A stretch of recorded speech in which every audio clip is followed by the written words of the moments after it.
Parlamentares da oposição proporcionaram uma cena vergonhosa pelos corredores da Câmara dos Deputados nesta terça-feira. Com cartazes em mãos, eles entoaram gritos de anistia já, que tem como objetivo salvar o líder deles, Jair Bolsonaro, da cadeia. Anistia já! Anistia já! Anistia já! Anistia já! Anistia já! A parlamentar Érica Cocai subiu à tribuna e destacou que o teatro da oposição não vai conseguir livrar Bolsonaro da prisão. Então não me venham aqui com as suas mentiras, com seus atos, com a sua teatrice, porque isso não é teatro, isso é teatrice, com a sua tentativa de fazer com que o Brasil não perceba que nós vamos ter a prisão do inelegível. No seu discurso, ela destacou os crimes cometidos por Bolsonaro e a hipocrisia do discurso da oposição. Um governo que fez com que o Brasil tivesse mais de 700 mil mortes pela Covid. Um presidente que fez chacota com a ausência de ar das pessoas acometidas por Covid. E que falou que não era Covid.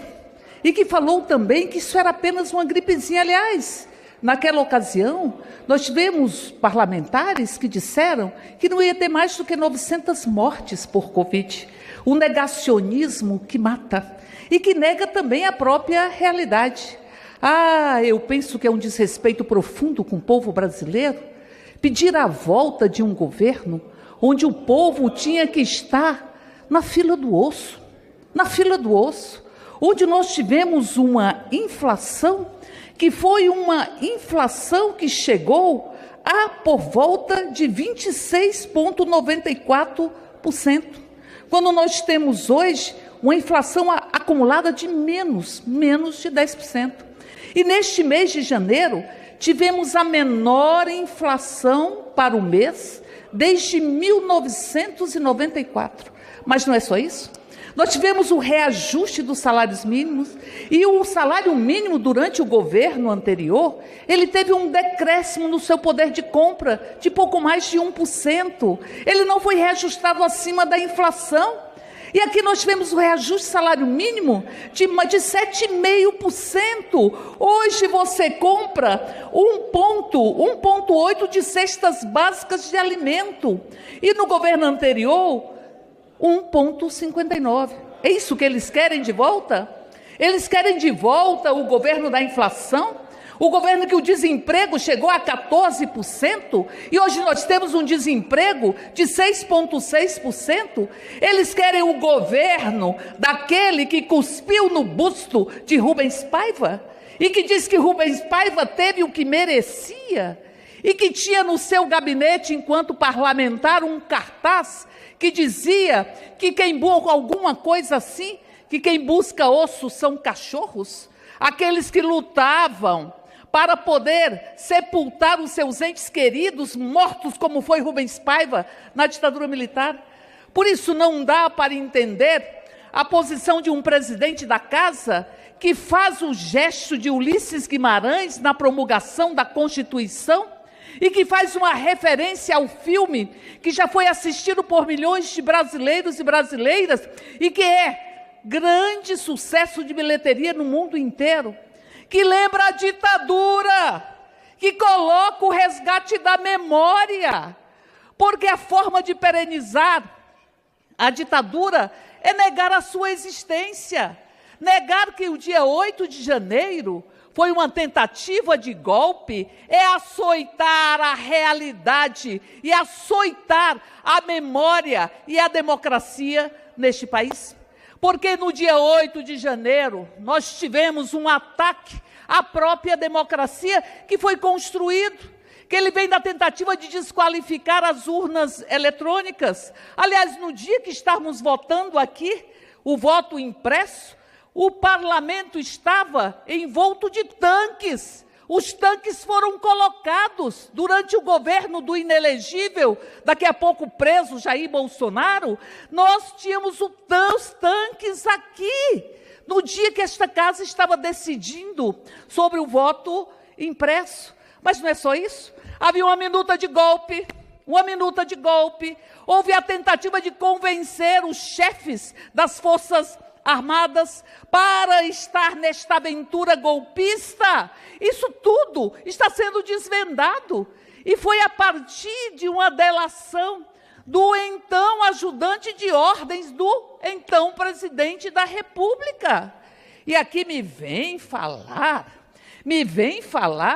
de que é preciso voltar a este governo que desconstruiu o país, que se apropriou do Estado para que ele não exercesse a sua função. Este governo que o Brasil vivenciou, com o peito estufado do fascismo, compondo e pondo uma faixa presidencial, que aumentou o desmatamento, que fez o negacionismo ambiental, o negacionismo da ciência, o negacionismo da realidade. É isso que querem de volta? Mas que desrespeito com o povo brasileiro. Querem de volta o PIB sem crescimento, porque cresceu durante o governo Lula, que passou a ser a 8ª economia mundial. A 8ª economia mundial. Um líder que fala para o mundo inteiro e não fica escondido de pé comendo pizza em Nova York, porque não tem como adentrar os espaços. Aliás, como não tiveram como adentrar os seus sabujos, que foram para a posse de Trump, e não adentraram na própria posse, e que assistiram do quarto dos seus hotéis, e que tomaram tempestade de neve, para poder apoiar aquele que hoje está taxando em 25% o aço e alumínio brasileiro. Que respeito é esse com o povo brasileiro? Aliás, nós tivemos na segundo voo das pessoas que foram deportadas, nós tivemos na sexta-feira, dia 7, 111 passageiros, sendo 8 crianças e 10 de até 10 anos, que ficaram 12 horas sem alimentação e saíram algemados e saíram acorrentados, eu diria, dos Estados Unidos. E eles batem continência para este governo? E eles aplaudiram a posse ou a eleição de Trump? Aliás, eu aqui repito as palavras do meu líder, do líder Lindbergh, que diz: que patriotismo é esse? Que patriotismo é isso? É o do punhal verde e amarelo? É o verde e amarelo do punhal, onde eles buscavam, nesta operação, assassinar Lula, assassinar Alckmin e assassinar o ministro do Supremo? Então não me venham aqui com as suas mentiras, com os seus atos, com a sua teatrice, porque isso não é teatro, isso é teatrice, com a sua tentativa de fazer com que o Brasil não perceba que nós vamos ter a prisão do inelegível, do que é acusado, inclusive, de roubo de joias. Aliás, é bom perguntar por que Michele Bolsonaro recebeu recursos na sua conta do Queiroz.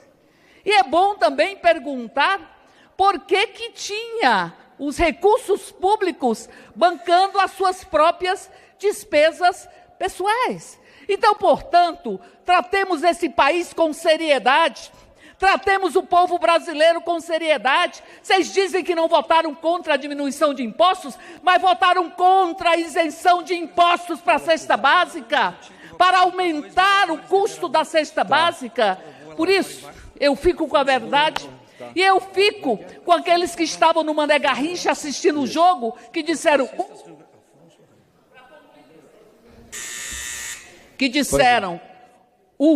vai ser preso, porque a justiça não vai falhar neste Brasil. O Brasil precisa romper com a impunidade desses que querem flexibilizar a ficha limpa, que foi utilizada por Jair Bolsonaro contra Lula, e agora eles querem flexibilizar a ficha limpa e querem anistia para corruptos e golpistas. Ivan Valente também fez um duro discurso criticando as bandeiras da oposição pela lei da anistia e o fim da lei da ficha limpa. Eu trouxe a Constituição da República aqui, que foi jurada por todos nós. E no dia da posse do presidente Hugo Motta, ele citou 16 vezes Ulisses Guimarães. Ulisses Guimarães disse duas frases importantes e tantas outras. Ele falou: tenho nojo e ódio da ditadura, e ditadura nunca mais. O presidente Hugo Motta, quando disse isso, ele devia manter a sua coerência. Ele não pode, em hipótese nenhuma, falar que não teve golpe, entende? E que não tinha líder. Claro que teve golpe, tentativa de golpe que fracassou, entende? E isso é lógico. É lógico que aqueles vândalos que estavam na porta de quartéis toleradamente pelo Exército, é lógico que o estouro do caminhão terrorista, é lógico que o Braga Neto mobilizando tropas, xingando o general de cagão, desculpe o termo, entende? Ele queria um golpe no dia 15 de dezembro e eles planejaram o assassinato de dirigentes, do presidente e do vice e do presidente do TSE. E o Bolsonaro fugiu para fora para esperar o golpe e ele voltar nos braços do povo. Não, aí é que está a questão. O Bolsonaro, entende? E é por isso que eles estão tão nervosos. Sabe por quê? Vai sair o relatório da PGR finalmente, com provas robustas do Supremo Tribunal Federal, trabalhar da PF e da PGR. Sabe o que vai dar? Cadeia para o Bolsonaro. E não é pouco tempo, não. É 30 anos de cadeia. O que está acontecendo aqui nesse plenário e o circo que se arma aqui é cortina de fumaça para desviar a atenção. É a criação da lógica do caos. A economia vai mal, péssimo, o povo passando fome. Mentira! Entende? Ou seja, 6,1% de desemprego, crescimento do PIB de 3,5% e a inflação sendo controlada. A inflação de alimentos é a mais difícil e nós estamos providenciando isso, deputada Ana Paula. O que acontece é que você precisa criar palavras de ordem. Anistia não vai passar nunca, vai parar no Supremo. Isso é uma farsa. Como é que você vai anistiar um facínora, um torturador, um delinquente, ladrão de rachadinha, ladrão, inclusive das joias, entende? Tudo isso, como é que você vai perdoar um cidadão como esse, cínico, hipócrita e covarde? Porque ele põe sempre a gente na frente para ele não aparecer. Isso tudo é cortina de fumaça. Então, eles vão criar, por exemplo, CPI do pé de meia. Ora, nós fomos lá com o Nardes hoje, não tem nada, entende? É fundo a fundo, 4 milhões de jovens ficar fora da escola, acabar com a permanência, não poder... Vocês estão dispostos a bancar isso? Não, mas eles topam qualquer parada para criar o impeachment do Lula. Impeachment em cima do quê, hein, gente? Que eu não sei. O que é que o Lula vai sofrer impeachment agora? Não, eles precisam criar factoides para botar nas redes sociais. Porque eles aprenderam tudo com Steve Bannon, que hoje confessou crimes nos jornais. Esse foi o professor deles todos. Rede social, pinta. Seja curto e lacônico para criar o pânico, para criar o medo na população. Só a rede social vê que a grande mídia não dá a mínima bola para o cirquinho que vocês fizeram lá. E eu também critico a grande mídia, que quer só ajuste fiscal, não quer distribuir renda. Mas nesse caso, o problema é o seguinte: quando o Bolsonaro entrar, algemar... Terminou o tempo. 30 segundos. Quando o Bolsonaro entrar algemado na cadeia, vai baixar a moral da tropa. O Bolsonaro está desesperado, ele está chorando. Agora eles querem diminuir a inelegibilidade de 8 para 2. Eles querem mudar a lei da ficha limpa. É uma vergonha isso. Vergonha vocês deviam ter na cara. O Bolsonaro é um fascínora. Sabe o que é isso? É criminoso que faz com... Chama o padre João.